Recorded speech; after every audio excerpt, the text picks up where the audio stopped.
Hello, welcome to another episode of EPMS Tech Talk. I'm Chris Costa. And I'm Joanne LaFlamme. So Joanne, what do you think we should do tonight? Well, I thought maybe we could talk about that new Postage status screen that's now available in Enterprise. Okay, that's good. Yeah, we can look at that. I'll open it up here before we can go through an invoice workflow too. We'll go through recording an invoice, Okay. pre-billing for postage, and then taking the money in and all that. But I'll show you the screen first. So if we open up here, you can get at the screen from a couple of different places. But just to show everybody what the new screen looks like. So we've added a status screen here, and it basically goes off the job number. So if you pre-bill that job for postage with an invoice, or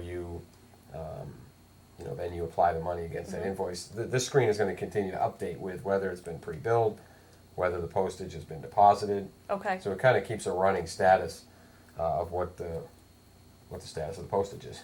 Great. Can we kind of walk through an example of this? Sure. Okay.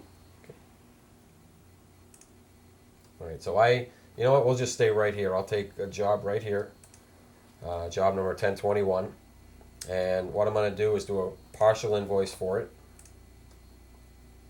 And of course, you may or may not include some of the actual job items on this invoice. Probably not, so I'll just remove these, and we'll just add a line to pre-bill the postage.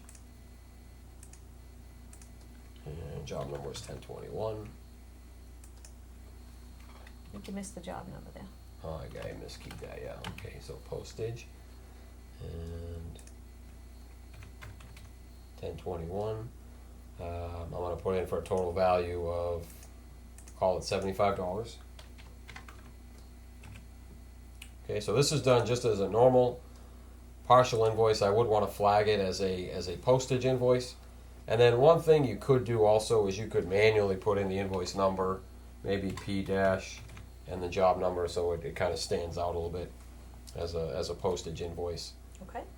Everything else would be the same, so I'll save it and post it. And then if we go back to that status screen, and I can get there from underneath here, so now that I've got a job in the system here, so here's job 1021. So now the status screen starts to take a little shape. Okay. You can see the job number in there. You can see the postage invoice number, and at the very bottom, the status displays that it's been pre-billed. Okay. Okay. So now we can go ahead and receive payment. Okay, so I'll just do a quick receipt here.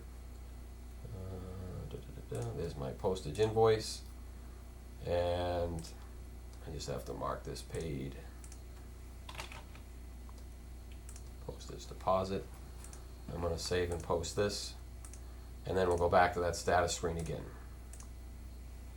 Okay, I know I'm moving a little quick here, but so now I have the status button that's going to show now even further information that not only has it been invoiced, but it's been received.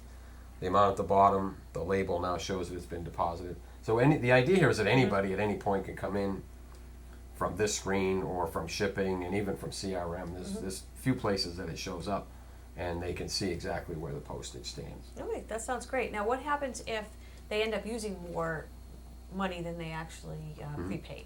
Okay. What would that look like? Sure. Okay, so we billed them for $75. So let's say now we're ready to finalize the job. We're going to build the actual job itself.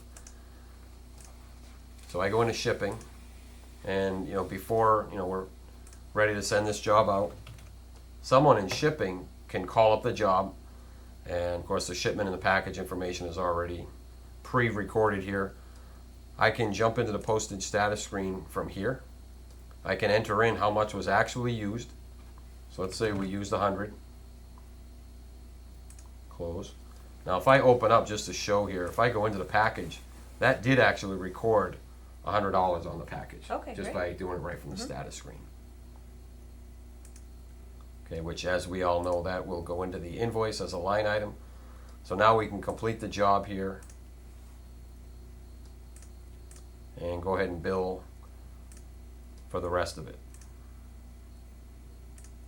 Okay, so there is 1021. Do my final invoice, So now all the line items come in from the order. And notice the one exception here is the $25 for postage. So the system recognized that we pre-billed for the 75. Okay. Because we indicated we used 100, then it knows to add 25 more in here. Great. And actually, one more thing. I want to actually back up one step here. Let me click that postage status screen again. You can actually see that we record a surplus or shortage right on there too. So as you're going through, ready to invoice the last step of it, you can check in there and see that yes, it's been deposited, what any surplus or shortage is. Now, if there's an actual shortage, we don't bring that onto the invoice as a credit.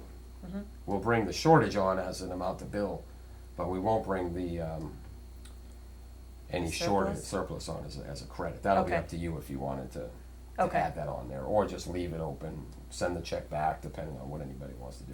Okay, that makes sense. Now you mentioned that this screen's available in a few other areas. Can you just reiterate where that it is available? Yes, so you can see it here right from the job closeout. So obviously you're highlighted on a specific order. Whichever section you are up top here, the postage status screen would light up or be available. Okay. It's also available in shipping. Okay. So right on the shipment screen, you can get at it there. You can also get at it from CRM. Okay, so if I jump up to CRM, okay, there's my customer there. You'd have to be on the orders tab, and the order is now completed.